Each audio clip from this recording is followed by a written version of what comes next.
All right, It's so no good these days. we're recording now. So Cool. to figure out what I need to do to add that, because I've used it on a couple of my other business calls, and it's really very good um, for producing notes. So um, okay, so it's nice to reconvene this. I'm sorry I kind of fell off the map at the end of last year, but it sounds like Lachlan, you did too, and I know Ethan, you were trying to close out some stuff. So I think we were all kind of in the same boat. Um, I just had to get some stuff finished before the end of the year, and this had been on my like this getting this stuff built had been on my agenda to do for years, really, right? And so getting the standard defined was great, um, but it was nice to be able to finally at the end of the year sit down and power through and actually build out the dang thing. So it's built. It mostly works. There's a couple things we can do in whatever order you guys think would be best. I can show a quick demo, which Ethan may have already played with. I can show the code.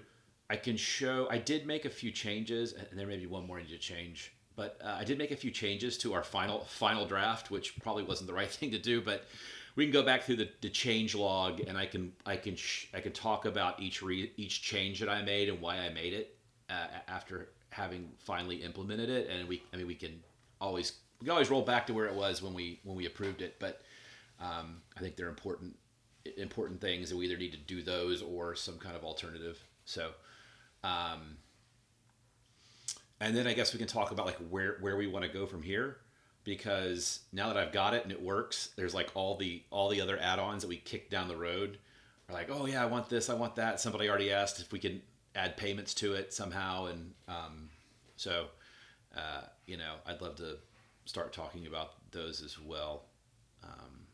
I actually get to present it to Definity later later today, so that'll be Oh, well, fun in too. that case, you better practice the demo. I'm keen. Yeah. So what do y'all some specific place you guys want to start or um, I'll lead away, really. I'm just a bit excited and keen to see what you've done. So, how best you want to get into it? Yeah, just go through it all. I'd say. yeah, okay. So I'm up. I'll start with the code. Um, Show you sort of how some of it's open sourced already and some of it is not, but um, try to leave a little mystery out there and actually try to raise Hmm. money to keep building it. So I have to keep a little bit of it under wraps at the moment. But of Absolutely.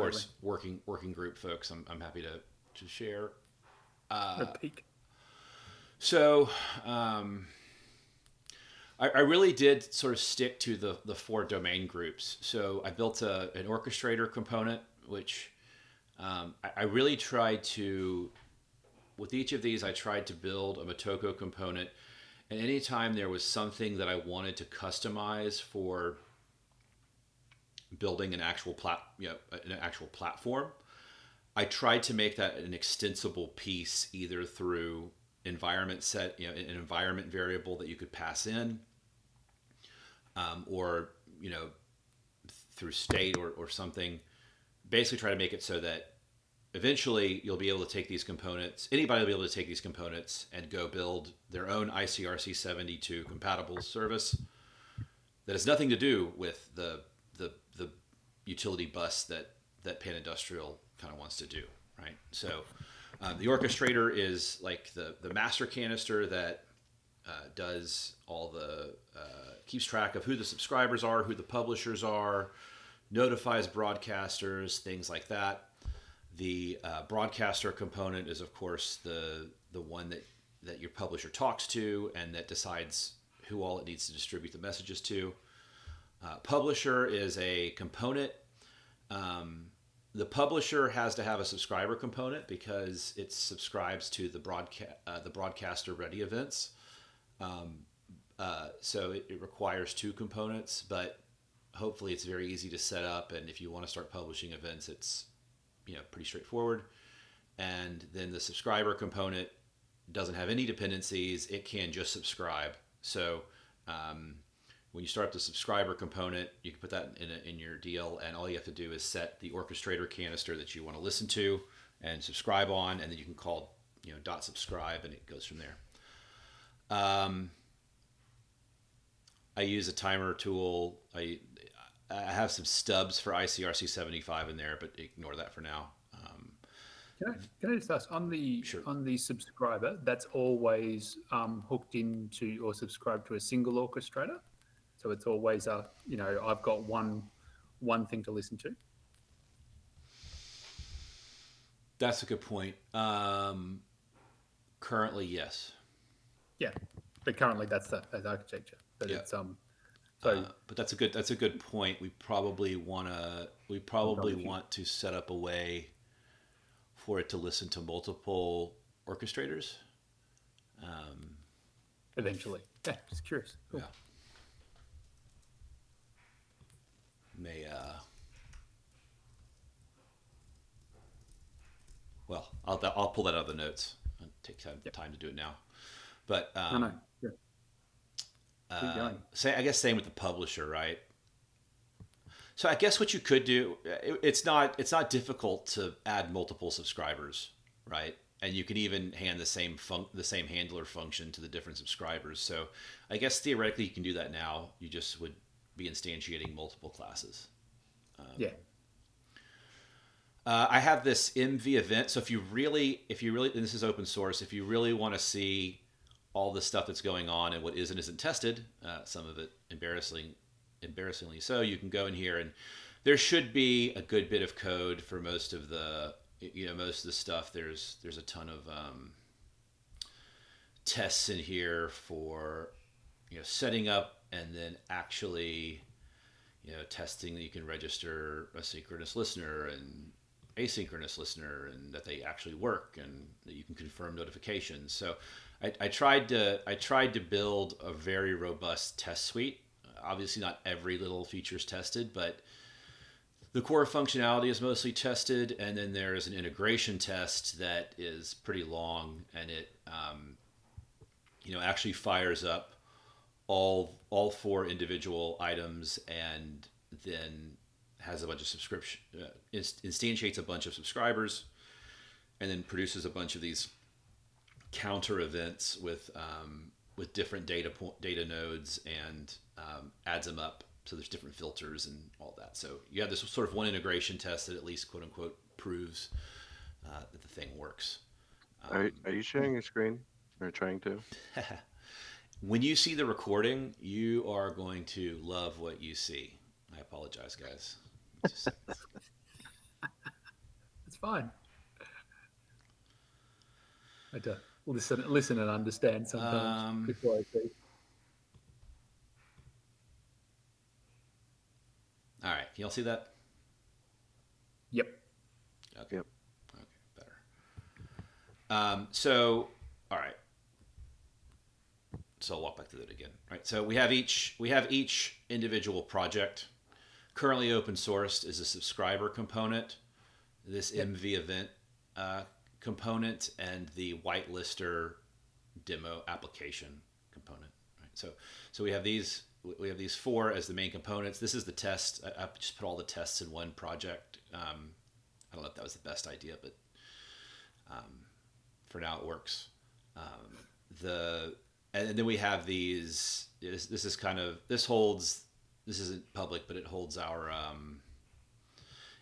actual implementation of our sort of.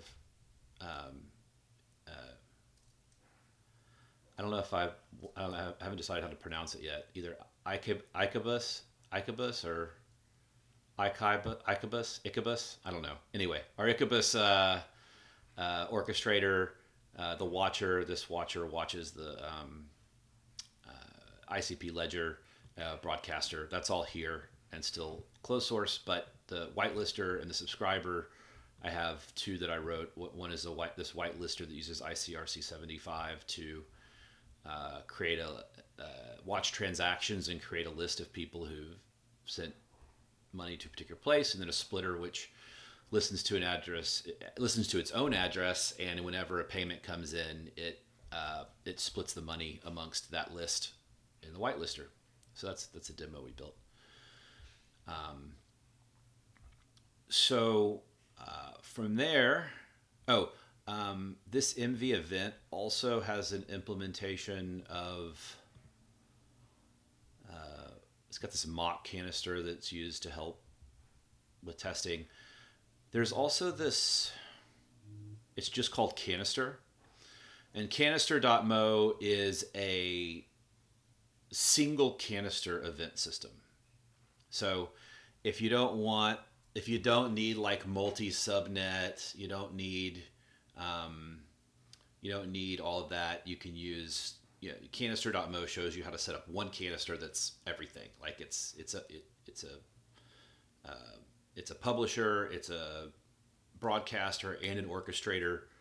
Can even subscribe to its own events if you want to. But then so you could have one of these canisters and then a bunch of canisters that use a subscriber component, and you could sort of build a distribution network using that one orchestrator for your project. So like if you were Bob, right, and you needed to broadcast a new puzzle to all of the Bob miners, you could emit one event to your orchestrator, and it would distribute it. But Bob doesn't need to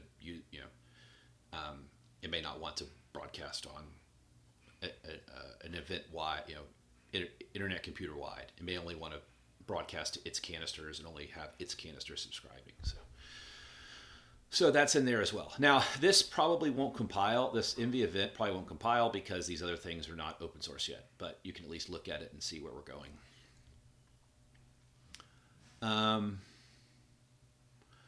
I guess the next thing to do would be to look at, to actually just like look at the code and the demo we set up.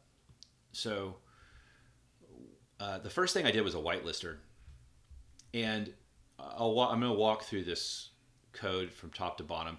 One big problem we still have on the internet computer is boilerplate in actors, because you can't include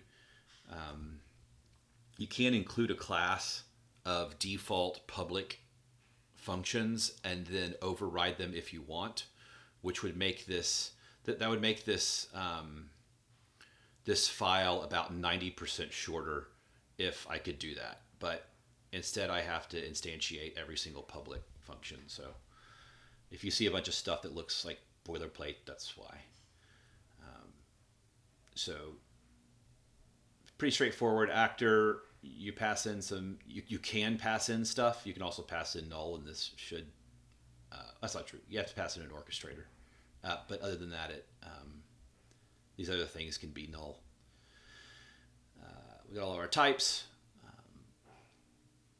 And then I have this new class plus class plus module that I built to try to make creating stable classes easier. And so if you follow the pattern in this, you get sort of a standard and easy way to instantiate stable classes. And basically this initialization manager is an object that gets passed to each object, and then once they are all initialized, it will call. There's an initialize function you can hang off of this, and then you can call. So it helps streamline the sort of forever problem of how do I call code once my canister is set up. This together will make it easier. So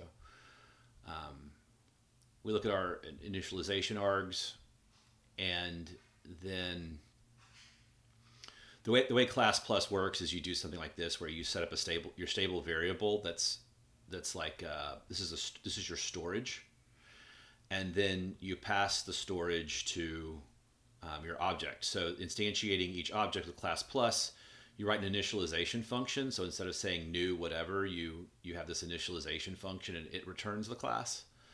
And you pass in your initialization manager wherever your storage is, whatever arguments you want. There's this pull environment function that will come back out here and pull any information it needs inside the class for its currently running environment.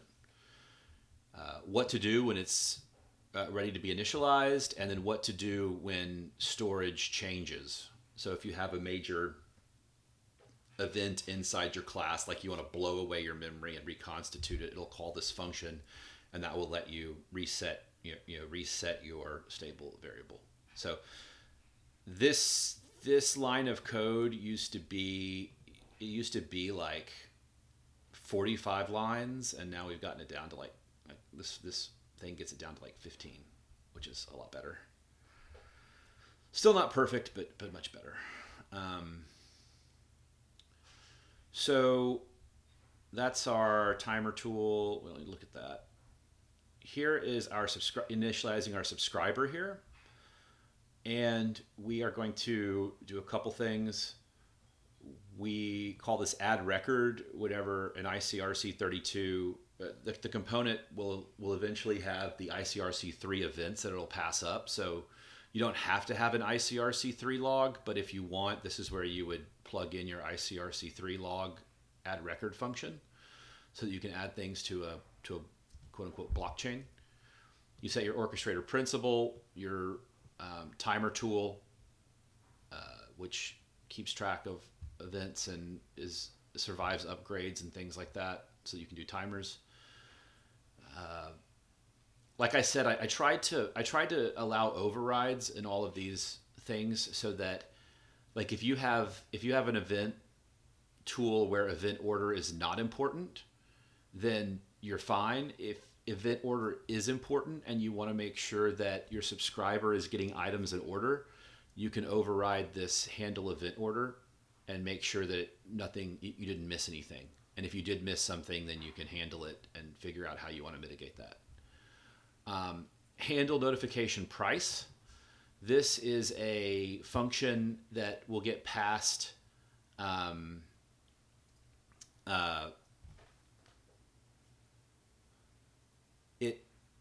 it takes the message and will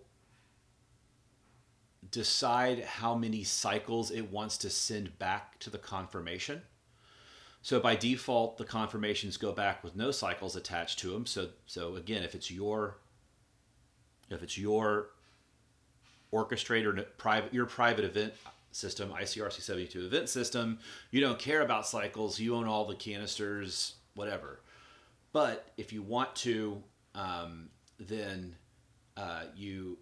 if you want to charge people cycles for getting a notification, for our system, we've put in this header, and then so this strategy produces a function that will reflect back what's ever in this header, up to a maximum of 10 billion cycles.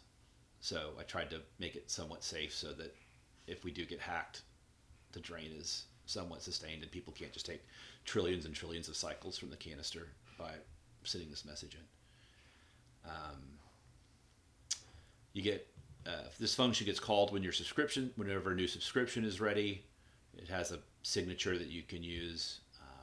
You can handle errors here, and that's the environment variables for a subscriber. Let's see. Whenever it's done initializing, you want to initialize. You have to call this initialize subscriptions, and that will have it subscribe to the broadcaster and things like that, and then the storage change. So that's really it for the ICRC72 part of setting this up. Next, we get to, well, there's some at the bottom, but this ICRC75 is where we keep track of lists. It's a list manager for using ICRC75 standard. It lets you create lists of principals, accounts, ICRC1 accounts, data items, and other lists, so you can sort of build things out. This is my fake ledger add record. And then I just have a bunch of ICRC75 stuff in here. And I have, so the only other place I do any work is init registration. So once my canister's up and running, I can call init registration. It is going to, the first time I call through this, it's going to create this list, which you'll see in the demo is our alpha tester list. So it creates that list and puts some metadata in it. There's no members yet. And then I set myself as I issue it multiple commands. So first I create it, and then I issue a command by sending the anonymous principal to read. That means it becomes a public list and anybody can read it. And then I call my subscribe component, I call this subscribe. And so I'm going to subscribe to this event, com.icp.org.trx stream. The broadcaster is, or the watcher component is watching the ICP query log. It is sending every single event to our broadcaster, and the broadcaster will know that I have this filter. So every time it gets a transaction, it will look and see if this filter is met or not. And if it is met, then it knows it needs to forward the event on to somebody. And if it's not, then it doesn't, right? But so multiple people can subscribe. It only needs one match to sort of start doing its work. So each event gets tested. So that can actually be a pretty big cycle drain, and it's, in fact, I think it's burning like 250 billion cycles a day right now to watch the ICP ledger, which is pretty consistent. Index canisters are cost like a trillion cycles a day, and they're querying every 3 seconds. I'm only querying every 30 seconds. So then this is a subscription, right? So, well, what's the listener? You can define your listener right here. This is the event notification that's going to come in, and all I do here is I load in the data using this lovely syntax that I think Ethan got the Motoko team to do, and then pull out the amount from Inspender. And if the amount's greater than the fee, I'm going to do a couple things. I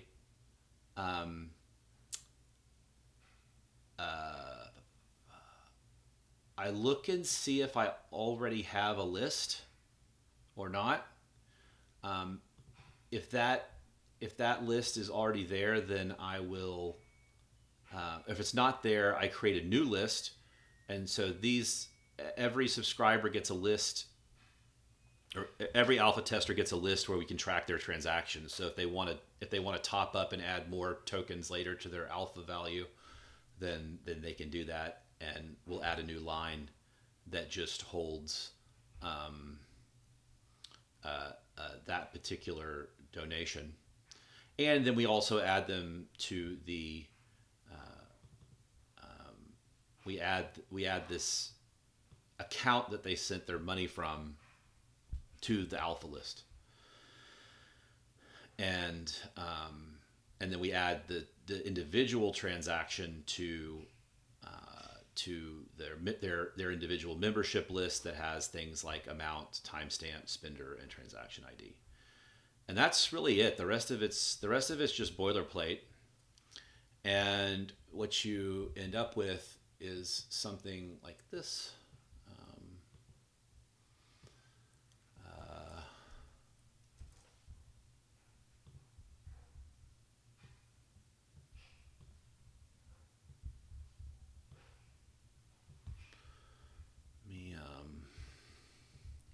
Meeting.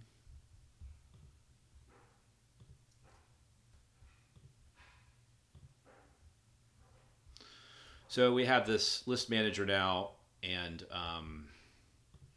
this will load any. You can click this edit here and put in a canister ID, and as long as it follows ICRC 75, it'll display this interface. Right. So here's the original demo that was done, and you can see that some people played with it, and then we did a King of the Hill demo, which would pick somebody from this list to become King of the Hill every certain amount of time. But we're interested in this, and this is one of our whitelister canisters that we just looked at that's deployed. So I've loaded that one now, and we can see that we have this alpha tester list, which has a number of accounts that have sent some money to it.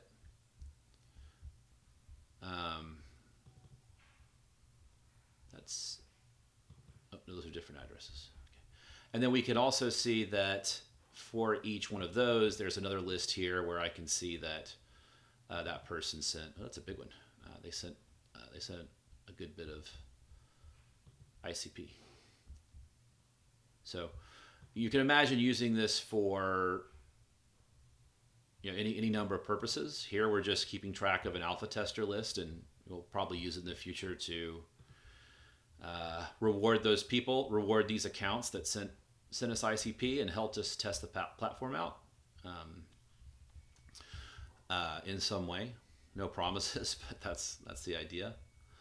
Now, what's interesting is that we have a whitelister running on two different subnets. So this is on subnet 1, and I'll actually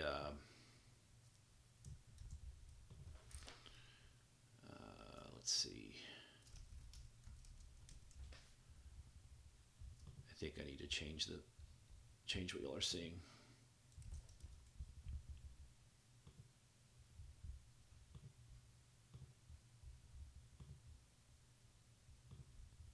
Share this whole window. Okay. So this is our whitelister canister, and you'll see that it's on this subnet. And you can see all those things we just did. So we can, if we want to query this, we can do get lists and do the same thing here. And we should see all those same lists we just saw. And you'll see that it's got our ICRC72 function here, handle notification, right? And it's a one-way call, right? So what happens if you just if you just send it a message, right? Well, the subscriber should make sure that the message is coming from a broadcaster, a registered broadcaster, or the orchestrator, and it won't accept any messages at that endpoint other than from those principles. But whitelist 2 is this one, and it is on a different subnet.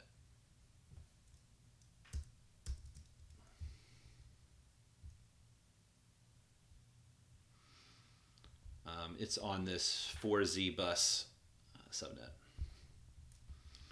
So if I go to, can actually look at what's going on CycleOps across these different canisters. It's kind of interesting. This burn rate's not quite right because I added a bunch of cycles, and it's more interesting to look at the detail. But this is our watcher canister that's actually watching the internet computer, and it looks like it's doing about,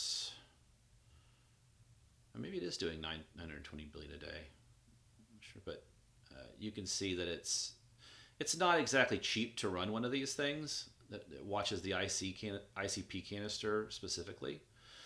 But this is the one that will send the message out. So that's probably the next one we can look at. But then it goes from the watcher. It's on the same subnet as this first broadcaster, and so you'll see the broadcaster has a good bit of cost as well because it's having to process every single transaction that's coming through. Every single ICP transaction gets filtered. What happens if it hits this broadcaster here, and it's on subnet 1, it goes directly to list 1 here. And so list 1 burns almost nothing, right? Because it's just waiting for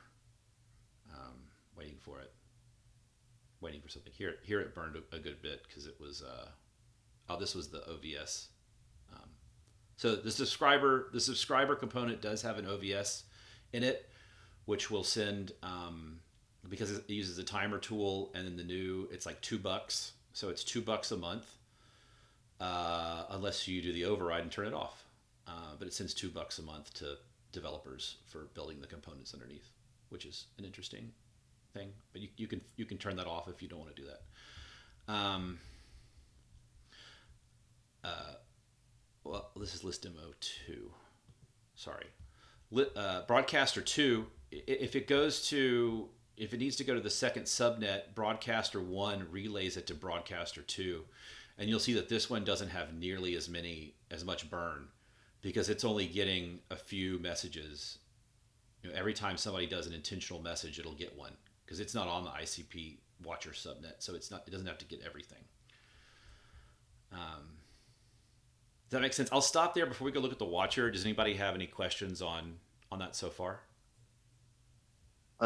So a lot of the costs, correct me if I'm wrong, is essentially because you're kind of pulling the ledger canister right now, right? Right. So in theory, just in like a perfect world, in theory, this matures a little bit. The ledger canister itself could adopt some of this like publishing's mechanisms, right? So it'd be like, okay, someone did something on the ledger to push out to whoever's subscribing for it and reducing the cost here. Yes. I think you would need this plus also one of the other ICRCs we talked about, which is getting missed stuff. So I think the ideal architecture would be to have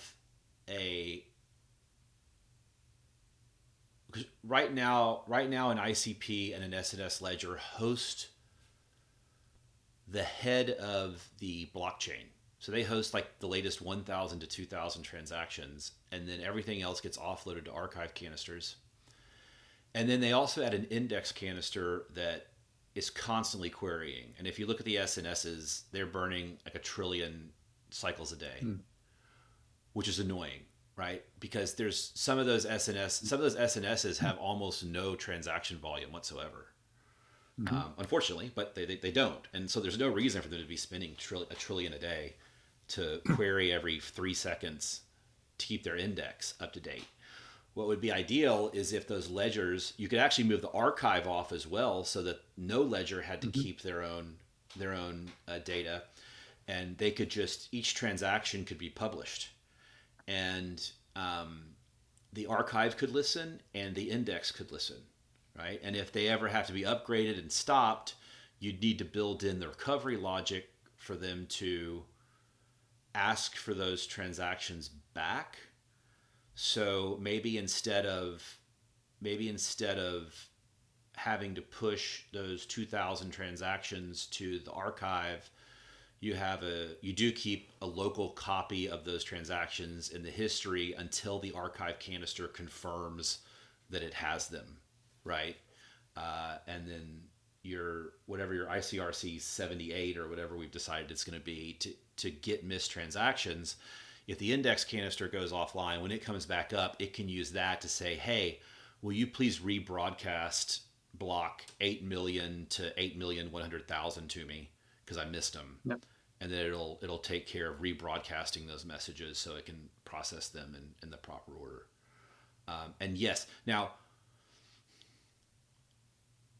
I don't know that that's going to save. Well, yeah, it'll save a ton.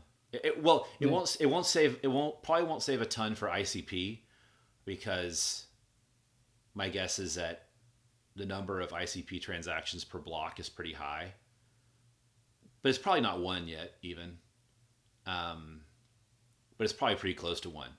But for things like Sneed or Origin or Gold DAO or whatever, Alice,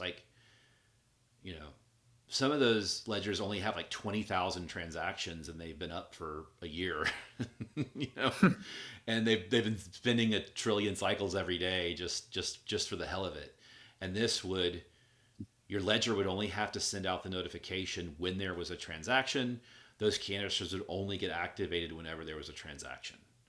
So you'd save all Yeah. those cycles up until you get over one transaction per block. Hmm. And the Dfinity team already pinged me or like, hey, this sounds interesting. Yeah, yeah. How can we use this? So It was like the standout use case as you were demonstrating, thinking, it's the classic. yeah, Instead of everyone bearing the same cost to do the same thing from their own canister yeah, or set of canisters, it's the classic, utility use case of, well, concentrate the cost in one location, and then yeah, everyone else sort of just consumes a share of yeah, that and pays for it. Yeah, and I was going to ask, yeah, is there? I mean, ledger is a pretty obvious thing, yeah, but is there other? I suppose the more that's a good way of positing the general use case that is purely yeah, in house. Anything that is load cost heavy in one that you can do in one place and yeah. share via broadcast and subscription. It's like, yeah, you know Yeah, well, give it to me. Let's think about governance, right? So Yeah. you want to reward someone with a NFT anytime they stake more than 10 of your token, right? Mm. I mean, if you broadcast those events publicly of what's happening in your governance canister, anybody can go write that. And like if I want to go reward someone who's staking gold DAO tokens, I can permissionlessly contribute to their ecosystem, and I don't have to ask them to send me the events, right? Hmm. Um, for a social network, if you're you think about, and I know Ethan's been thinking a lot about this. You think about like a sort of a federated system.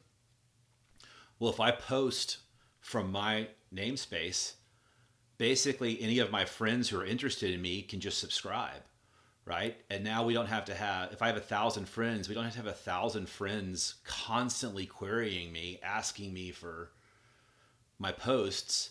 They just get notified whenever there's a post, and they can keep them in their, they can keep my posts in their wallet, in their canister wallet or whatever, as part of their data set. So, I mean, I think the use cases are sort of endless, right? Yeah.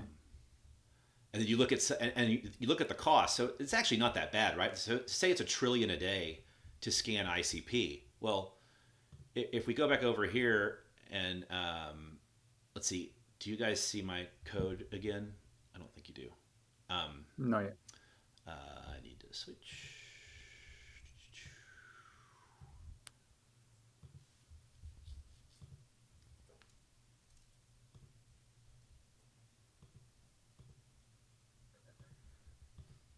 If I look at Splitter, I can't click on that screen. I actually need. If I look at Splitter, we'll focus just here on the core pieces here. Here I am. Um, my subscription is subscription is all down here, right? So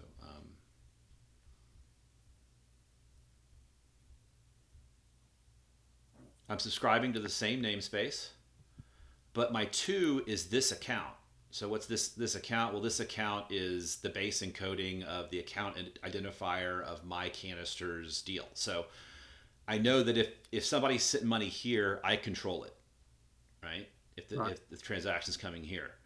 So if that happens, I look at the data, I find the amount, I take I make sure that the amount is greater than 10,000. I guess I should be rejecting that if it's not there. Um, uh, and then I get the size and make sure that the size is greater than 0 of this list. So I get this list, that alpha list that we got. So right now there's like 20 Hmm. people on it. Um, so I look at the size.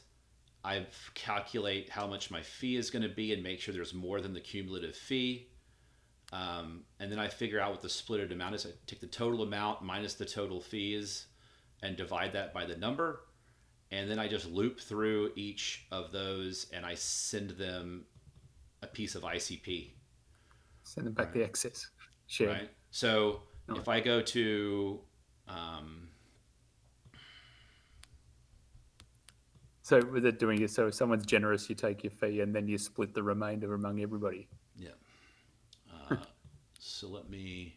Now this is a very naive one, and it doesn't it doesn't take how much you sent into account, which would be a more fair distribution. But let's see, what do you guys see right now?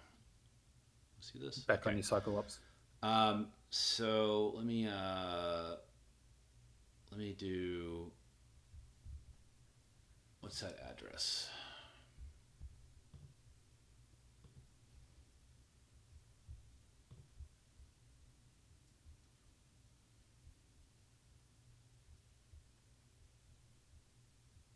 That was on the forums, wasn't it?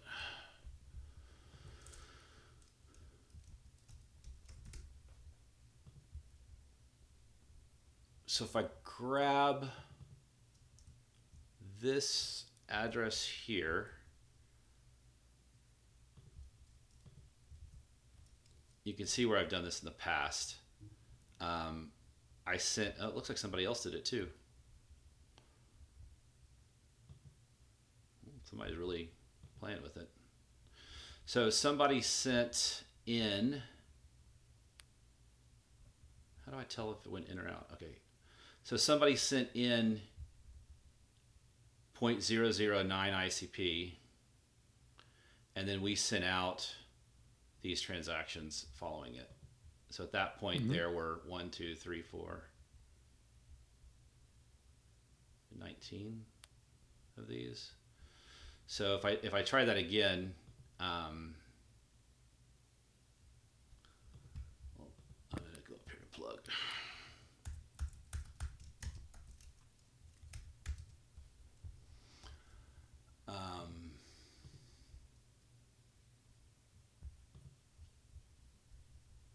I'm going to send to this address ICP. Let's be generous here and send a whole ICP. Do this live.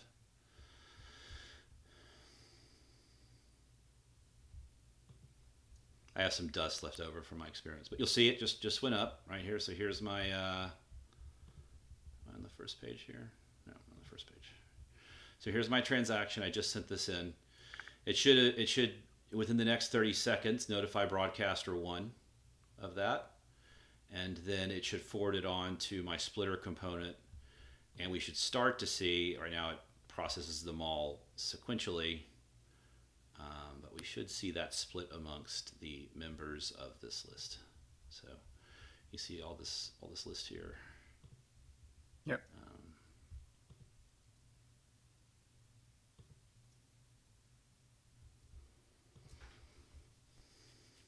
Maybe I broke it.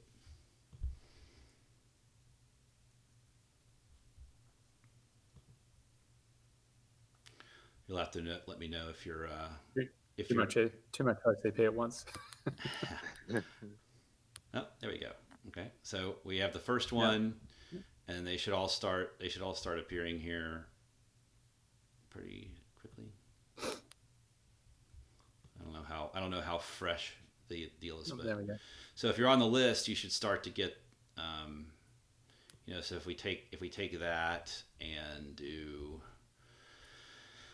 that amount plus 0. What is the fee? 0.001,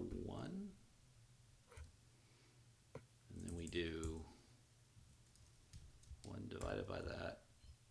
You should see that there are 21 people on that list as of now who are all getting ICP. So nice.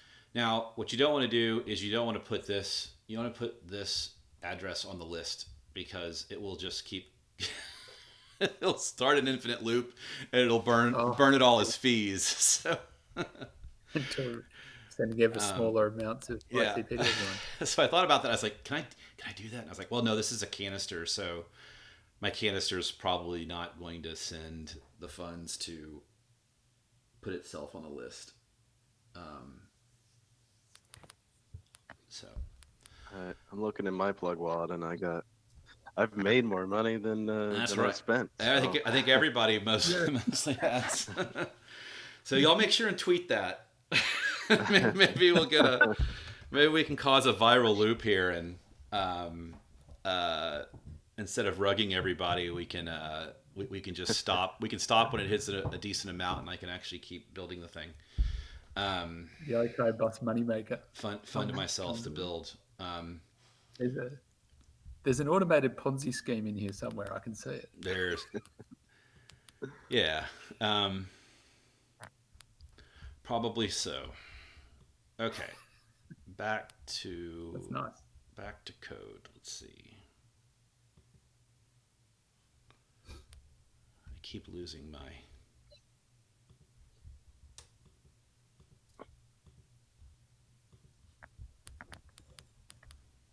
code window. All right. So let's go over to and we only have 3 minutes. Maybe we should stop and discuss, but let's take a quick look at the publisher, right? Because it's pretty straightforward. It shows how Lego blocks are interesting. Um, so we're actually using NTN DAO's um, scanner for the thing for the feed. So when we instantiate a publisher, um, let's start reader. I want to find publisher.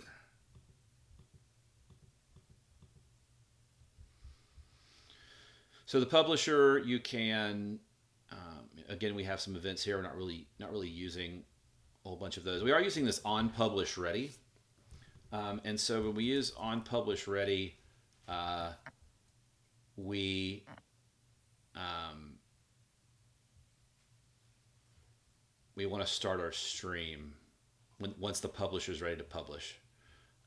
So actually, this said start reader after this, and I made start reader manual because I was having some issues getting everything set up. But start reader basically just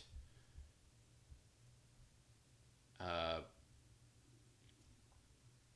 sets a number of things. So there's this ICP reader um,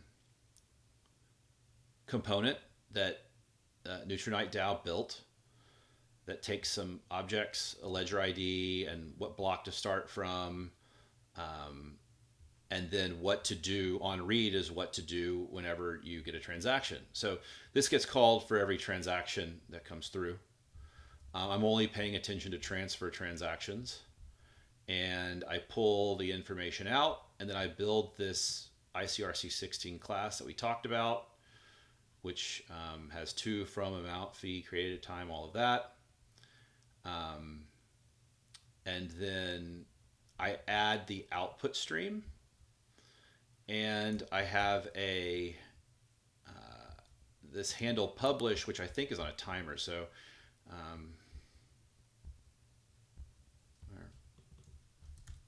at the end I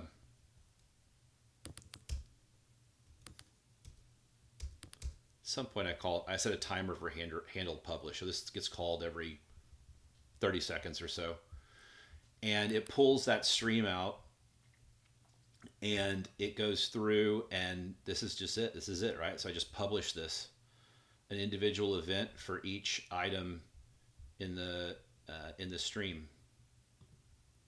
So I map the array from an ICRC16 to a new event, and I give it a namespace. I put the data in. Right now I don't have any headers, and then I just publish that entire array. And that's it. That's all you have to do to publish, right? It's like these lines. Nice. what would happen if like there's like a million items? Does it chunk that out, or are you gonna run into some like size issues? Yeah, we need to there's some stuff that obviously is not set up just right, or perfect and secure. So the publisher probably should check with the broadcaster to make sure it knows what the maximum number of events it can send at a time is, and if it can't, and only send that many, and then wait till the next round to send the next batch. So obviously if that's 500 and you send a million items, it's going to take a long time to get through them. I mean, there are real bandwidth constraints here that we need to consider, and there's definitely some stuff in here where people could shoot themselves in the foot by burning a lot of cycles if they don't know what they're doing. Yeah. Because there's a real cost to sending a 2 megabyte message on the internet computer. Sending one 2 megabyte message is trivial. Sending 10,000 of them is not. So we obviously need to build some more safety in, but I think that's what would happen. It's supposed, the broadcasters should handle volume with a little bit of grace, but I can't make any promises right now that it won't get overwhelmed and never be able to get caught back up if it's following, if people are publishing enough events and subscribers are waiting to reply. There's definitely some stuff I want to build, and particularly there's this kind of outgoing queue feature that I've seen needed in a number of projects that I think would be worth building as a component, so that you get a bit better than, hey, I know my outgoing queue is 400, so let me queue up 400. Now let me wait for all 400 of these to finish before I do the next 400. You should be able to be a bit more nuanced than that. We actually talked to the Motoko team about, hey, is there a way we can check to see if this future is fulfilled or not without actually awaiting it? Because if it's fulfilled, then we know we can move on and we can send another request, and our code later will actually harvest the result. But we'll see. So that's an hour. Went by fast. Yeah. So does that if you're running this sort of like multi-canister test setup on your local dev environment, that obviously doesn't have any sort of those restrictions. So is it what I'm asking? Is it one of some kind of thing that that you really, as opposed to a DAP where you've got a simple front end, back end, maybe storage canister, whatever those are, in a local dev environment? I imagine that operates pretty much the same when you load it up onto a subnet and deploy it that it does in a local dev environment. This is potentially quite different, right? That your test environment is not going to test out a lot of the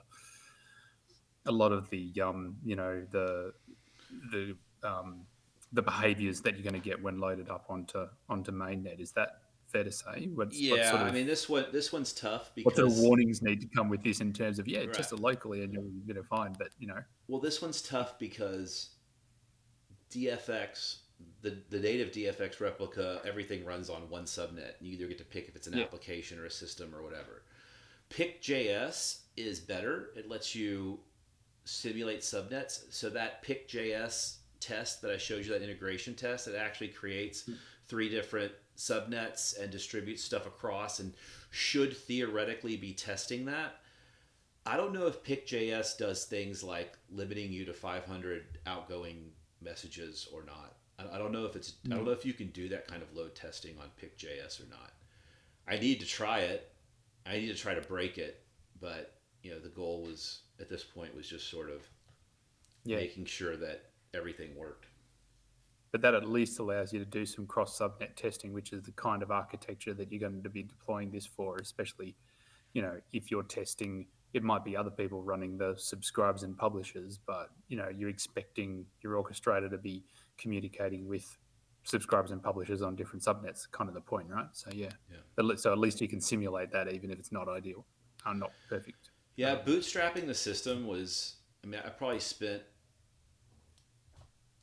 just a significant amount of time trying to work through the hairiness of bootstrapping the system and the sort of boot up order of everything, because the broadcaster needs to be there to receive the notification of who its valid relayers are. And I had to go back and add some cheats in there so that I wasn't creating an infinite startup loop or or a not startup loop because messages were going out before the subscription was issued to harvest the subscription. Um, so there's still a little bit of the dance that I need to re-architect, but that's why we do an alpha, right? To figure it out. Exactly. Yeah.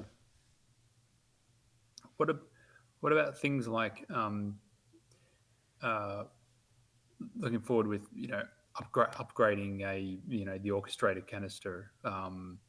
That's obviously now, once you've got a running system and people are communicating with it, that's going to be, the hub of a whole lot of activity, and maintaining this.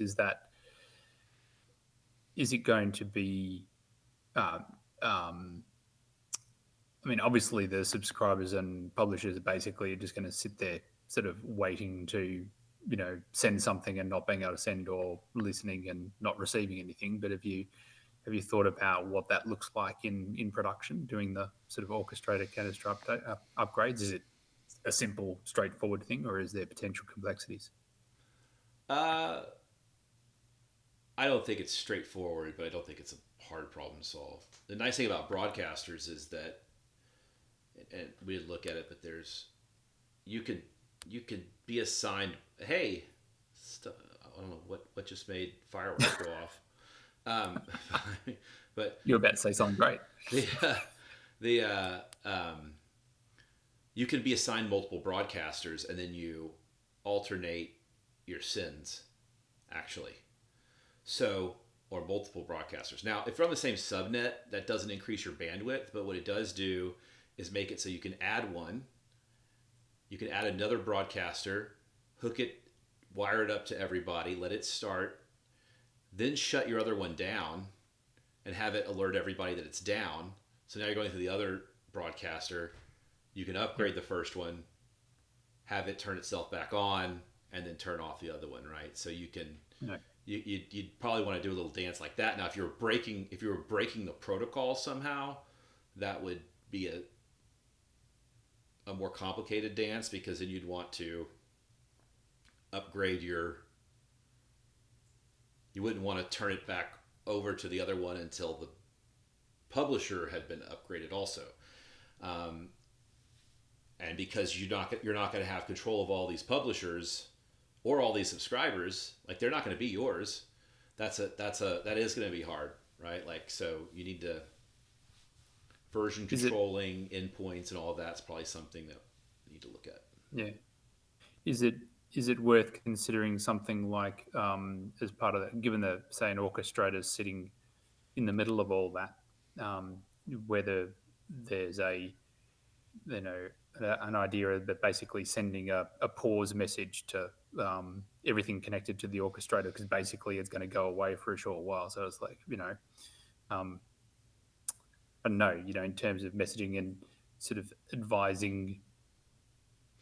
Well, So the orchestrator can go away temporarily because it's only used for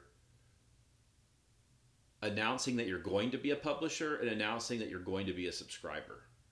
So it's only And handling And the connection. it's only the orchestrator is only handling the assignments, and it does emit some events to the system to But parse it's out. not the to it's handle not this it's out. not the main part of the bus. Yeah, Yeah, sure. it's the broadcasters that if you don't have a broadcaster, you don't have anywhere to broadcast, then your messages are going to start they're the ones backing who are up. going to be the Yeah. So the broadcaster is kind of So you need the to critical part. definitely the publisher needs to have something in it where if a broadcast fails for some reason, it requeues and tries again with some sort of step back maybe.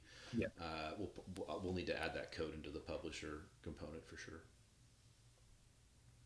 I mean, as kludgy as SMTP is with email, it's those sort of deferrals and retry periods, and progressively, falling back, doing the retries, sort of works reasonably well with regards to when when a mail server sitting in the middle of everything goes down and there's no failover, everything else sort of starts winding back the frequency, progressively winding back the frequency with which it tries to, send or communicate with that central mail server. So those sort of sort of built-in. It's not as much standards, but there's that sort of built-in sort of failure handling with not just repeating at the same frequency, request, and not getting anywhere. That's sort of winding back the or increasing the period of polling, or reattempting is something that sort of might be worth considering at that stage. So the right now the publisher component actually has this where it loads everything into an accumulator, and then it loops through them and awaits. So I think this has like the breaker of like 400 or something. Maybe not. Probably needs that. But it starts looping through all the pending messages, and the await is inside of a try. So if something happens and this result fails, then you actually have a function that we can pass. If you want to handle this, you overload this on event publish error, and if you return us back a value, we will requeue that. So if requeue is true, then we add whatever event you turned back.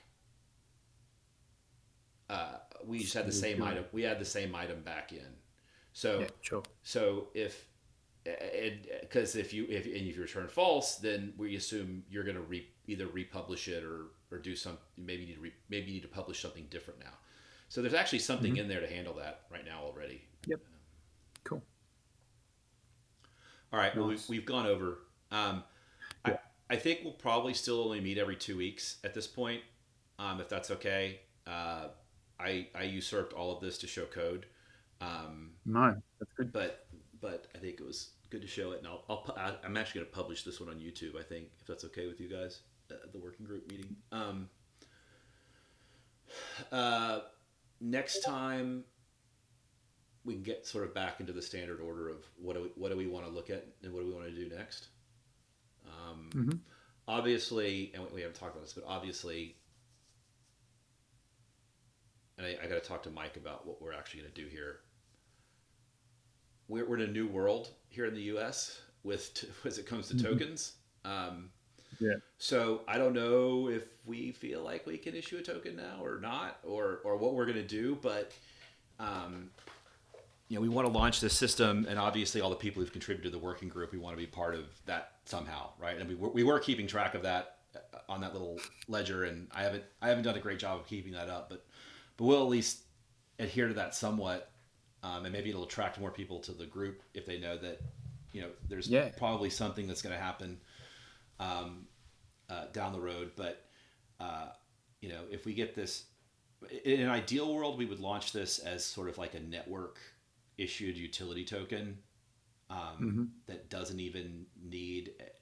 And we have a very straightforward business model coming out of it, because we can charge up the number of cycles that charge and get paid in cycles, which don't have a great exchange rate, but it's a heck of a lot better than it used to be. I don't feel like we need to raise millions in an SNS to get going, and we probably need to maintain control of it for a little bit longer until we actually dial everything in. So I'm not particularly interested in decentralizing everything immediately, and just putting a governance weight on top of what we're trying to do.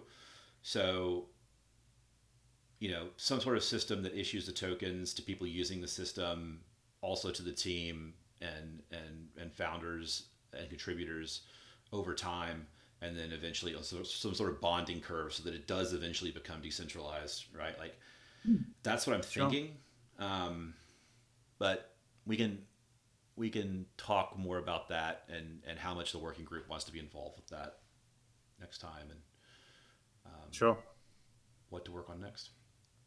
And Ethan said he's gonna build something with it, so we'll see what he builds. I'll do my best.